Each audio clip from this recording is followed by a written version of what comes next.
आप सभी बहुत युवा है, आपके पास बहुत समय है, बहुत ऊर्जा है। और ये भी सही है कि टोक्यो के और पेरिस के बीच में नॉर्मली 4 साल का समय रहता है, इस बार 3 साल का ही समय था। तो हो सकता है आपको 1 साल और अगर मिला होता प्रैक्टिस का तो शायद आप और नई कमाल करके दिखा देते। अभी लंबी कैरियर में आप कई बड़े टूर्नामेंट खेलेंगे, खेलना बंद नहीं करना चाहिए, रुकना भी नहीं चाहिए, एक भी मैच छोड़नी नहीं चाहिए। ये युवा दल इस बात का प्रमाण है कि स्पोर्ट्स में भारत का भविष्य कितना उज्जवल रहने वाला है। मुझे विश्वास है पेरिस ओलंपिक्स भारतीय स्पोर्ट्स की इस उड़ान के लिए एक लॉन्च पैड साबित होने वाला है। ये टर्निंग पॉइंट है हमारा, उसके बाद विजय ही विजय है दोस्तों, हम रुकने वाले नहीं है। साथियों, आज भारत अपने यहाँ world class sports ecosystem develop करने की प्राथमिकता दे रहा है। ग्रासरूट से आने वाले खिलाड़ियों को उनको तराशना ये बहुत जरूरी है। हमने गांव-गांव, शहर-शहर से युवा प्रतिभाओं को आगे बढ़ाने के लिए खेलो इंडिया मुहिम शुरू की और मुझे खुशी है कि खेलो इंडिया से निकले 28 खिलाड़ी इस ओलंपिक समूह का हिस्सा बने हैं।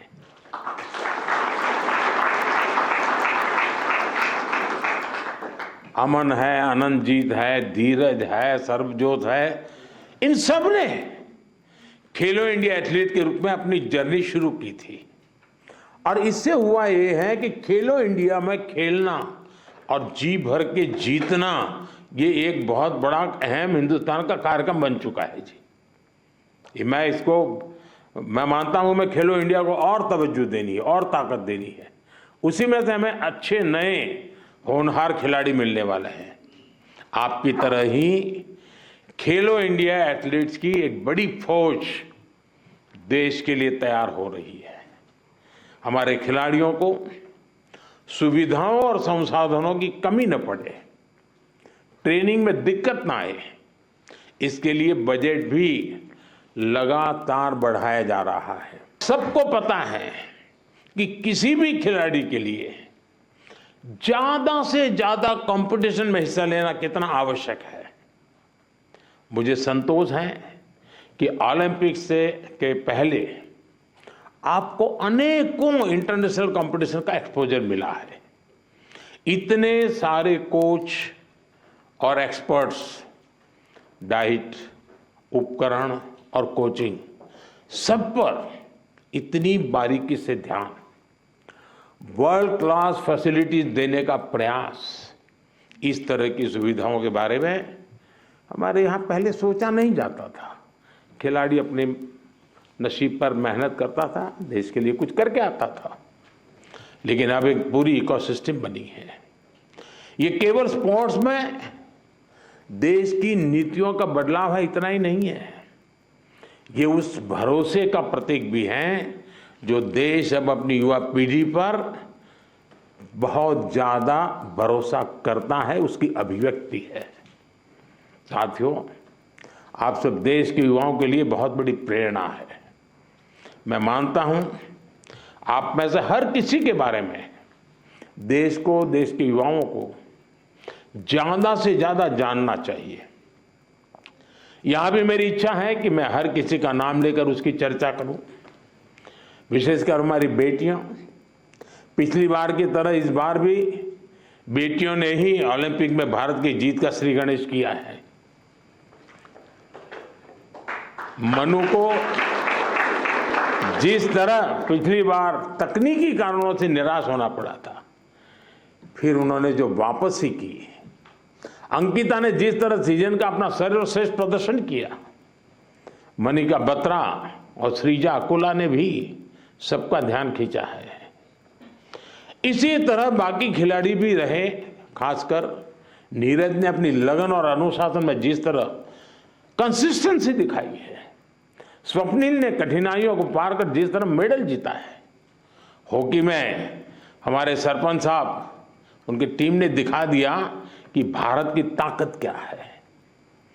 पीआर श्रीजेश ने ये बता दिया कि द बॉल क्यों है। जो मेडल जीता या जो एक पॉइंट या कुछ सेकंड से चूका, उस सब ने एक ही संकल्प दोहराया, ये सिलसिला गोल्ड से पहले नहीं रुकेगा।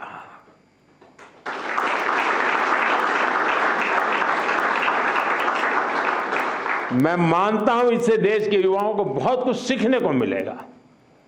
साथियों, हमारा भारत 2036 ओलंपिक्स की मेजबानी हासिल करने के लिए तैयारी कर रहा है। मैंने आज भी वहां भी लाल किले से भी बोला है, हम पूरी तैयारी कर रहे हैं।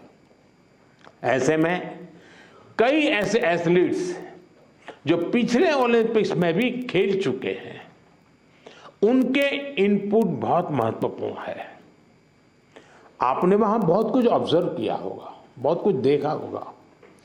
ओलंपिक की प्लानिंग से लेकर की वहां की व्यवस्थाओं तक, स्पोर्ट्स मैनेजमेंट से लेकर इवेंट मैनेजमेंट तक, आपने अनुभव, अपने ऑब्जर्वेशंस, हमने इसको लिख कर रखना चाहिए, वो सरकार को साझा करना चाहिए, ताकि हमें 2036 की तैयारी में ये जो छोटी छोटी बारीक चीजें खिलाड़ी देख करके आता है, उससे और जो कमी नजर आती है वो भी हमें 36 की तैयारी के लिए काम आएगी। तो एक प्रकार से आप मेरी 36 की टीम के फौजी है, आप सबको मेरी मदद करनी है, ताकि हम 2036 में दुनिया में अब तक न हुआ हो ऐसा ओलंपिक कर करके मेजबानी करके दिखाएं।